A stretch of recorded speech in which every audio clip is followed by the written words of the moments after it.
सद्गुरू जनार्दन स्वामी मौनगिरी महाराज यांच्या पदस्पर्शाने पावन झालेल्या भूमीमध्ये श्रावण महिन्यामध्ये मोठा योग इथं येत असतो आणि भाविक मोठ्या संख्येने या ठिकाणी दर्शनासाठी येत असतात। संत सद्गुरू जनार्दन स्वामींचं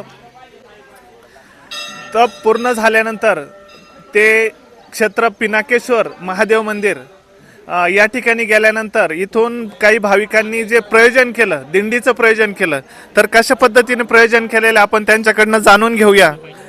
गेल्या 5 वर्षापासून श्री क्षेत्र अंदरसूल नागेश्वर महादेव मंदिर ते श्री क्षेत्र पिनाकेश्वर महादेव मंदिर जातेगाव या ठिकाणी पायी दिंडी घेऊन जाण्याचा आम्ही प्रस्ताव चालू केला आणि चालू केलेला आहे।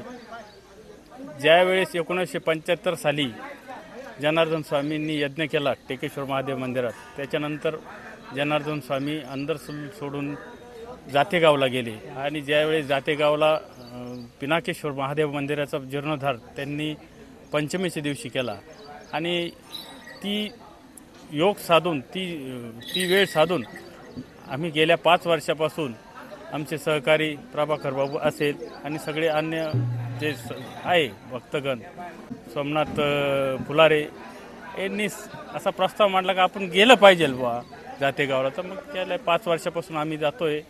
दरवर्षी भरपूर प्रतिसाद मिळतोय, मोठ्या प्रमाणामध्ये दिंडीमध्ये लोक समावेश होता आणि त्याच्यामुळं एक असा भगवंताचा साक्षात्कार झाल्यासारखा आम्हाला अनुभव मिळतो।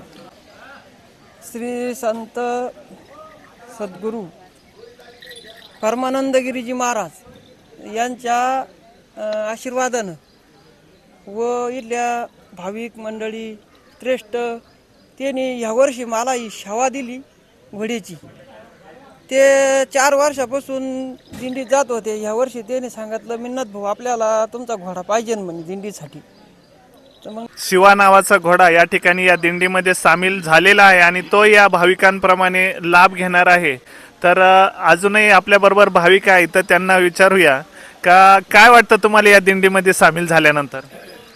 या दिंडीमध्ये सामील झाल्यानं एक आत्मिक आनंद असा जोश भरून आल्यासारखं वाटतं आणि प्रत्येकाला अशी इच्छा होते आपण पण दिंडीत गेलो पाहिजे। दिंडीचे नियोजन करते, आयोजन करते आपले विश्वस्त ट्रस्ट, भक्ती मंडळ सर्वच या ठिकाणी उपस्थित आहे। त्याच पद्धतीने या ठिकाणाहून नागेश्वर महादेव मंदिर ते पिनाकेश्वर महादेव मंदिर क्षेत्रापर्यंत जाण्यासाठी आपल्याला सर्व भाविकांना सुविधा पुरवण्याचं जबाबदारी जी आहे ती प्रत्येकावर दिलेलीच असते। ही कशा पद्धतीने जबाबदारी पार पाडली जाते ते आपण या भाविकांना विचारूया। राष्ट्रसंत सद्गुरू जनार्दन स्वामी मौनगिरी महाराज तपोभूमी अंदरसूल ते नागेश्वर महादेव मंदिरापासून ही दिंडी निघती। आता हे 5वं वर्ष आहे। सर्व प्रकारच्या जबाबदाऱ्या असतील ज्याच्या त्याच्या सोपवल्या जातात आणि हा जो एक विशेष असा आहे की हा नागेश्वर भगवंताचा ज्या वेळेस प्रत्येकाला साक्षात्कार झाल्याशिवाय हे मनात कल्पना येत नाही। प्रत्येकाला या साक्षात्कार व्हावा आणि झाला बी। ज्यांना ज्यांना साक्षात्कार झाला नागेश्वर भगवंताचा त्यांनी आज हे सर्व मोठ्या भक्तिभावाने ह्या दिंडीमध्ये सामील झालेलं आहे। याच्यामध्ये सर्व नियोजन केलेलं आहे। घोडेचा असेल, रथाचा असेल, वारकरी संप्रदाय असेल, सर्व संप्रदाय आणि सर्व भक्त मंडळाला सर्वांना बरोबर घेऊन जातेगाव इथे आम्ही जाणार आहोत। त्याचप्रमाणे सर्वांनी आपणही यावे आणि सगळ्यांनी या दिंडीचा अवश्य लाभ घ्यावा। धन्यवाद। तिथं जातेगावला पिनाकेश्वर जे मंदिर आहे त्या मंदिरांमध्ये गेल्यानंतर तुमचं कसं नियोजन असतं तिथं भाविकांसाठी? भाविकांसाठी वर पहाड मोठा पाड असल्यामुळे वयस्कर असतात तर त्यांच्यासाठी तिथून ट्रॅक्टरची गाड्यांची व्यवस्था केली जाते आणि त्याचप्रमाणे तिथं पंक्तीची बी व्यवस्था केली जाते आणि तिथं दिंडी पोचल्यानंतर तिथं आम्ही एक मोठा असा अभिषेक करतो तिथं, कारण मग हे दिंडी सफल झाली असं तिथं अभिषेक करतो। बाबाजींच्या चरणपादुका आहे, चरणपादुका त्या रथामध्ये ठेवलेल्या असतात। इथून तिथून महिलांना आम्ही त्यांना शिवून पण देत नाही, कारण जनार्दन स्वामीला स्त्रीचा स्पर्श चालतच नव्हता। तर त्याचप्रमाणे खडवाललाही आम्ही कोणत्याही स्त्रीला किंवा मुलीला स्पर्श करून देत नाही। वेळोवेळी प्रत्येक ठिकाणी काळजी घेत असतो। अशा पद्धतीने आम्ही ही दिंडी नेत असतो। किती दिवसाचा प्रवास आहे तुमचा?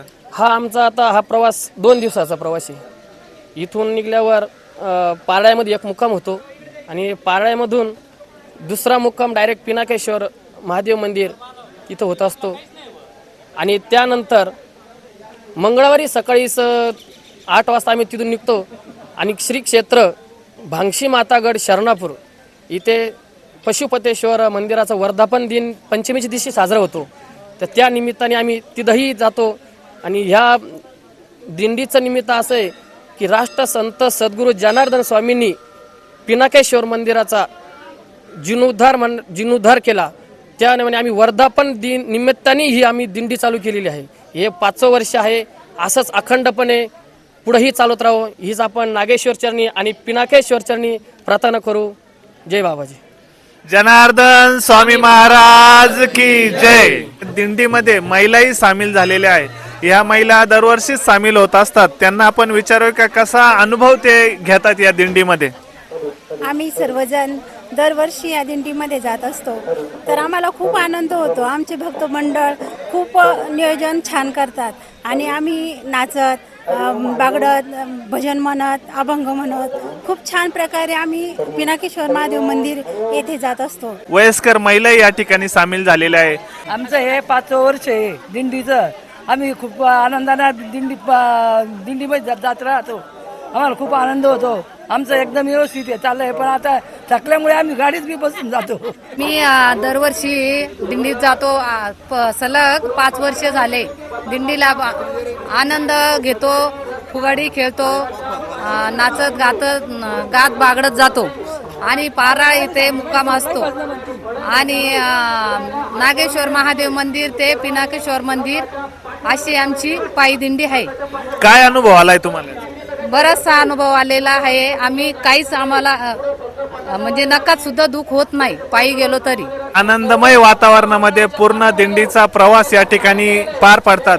त्याच पद्धतीनं या मावशींनी डोक्यावर चक्क एक कळस घेतलेला आहे. त्यांना विचारू का कशा पद्धतीने तुमचा प्रवास होतो. इथून आमचा प्रवास भरपूर आनंदाने होतो. आम्हाला ज्या दिंडीमध्ये आनंदी वातावरणामध्ये आम्हाला कुठल्याही प्रकारचा त्रास होत नाही. आम्ही पूर्ण दिंडीभर तुम्ही डोक्यावर घेता की. हो पूर्ण दिंडीभर डोक्यावरती घेतो आणि त्या ठिकाणी पिनाकेश्वरच्या पिंडीवर पाणी वाहतो. परमेश्वर भगवान की जय.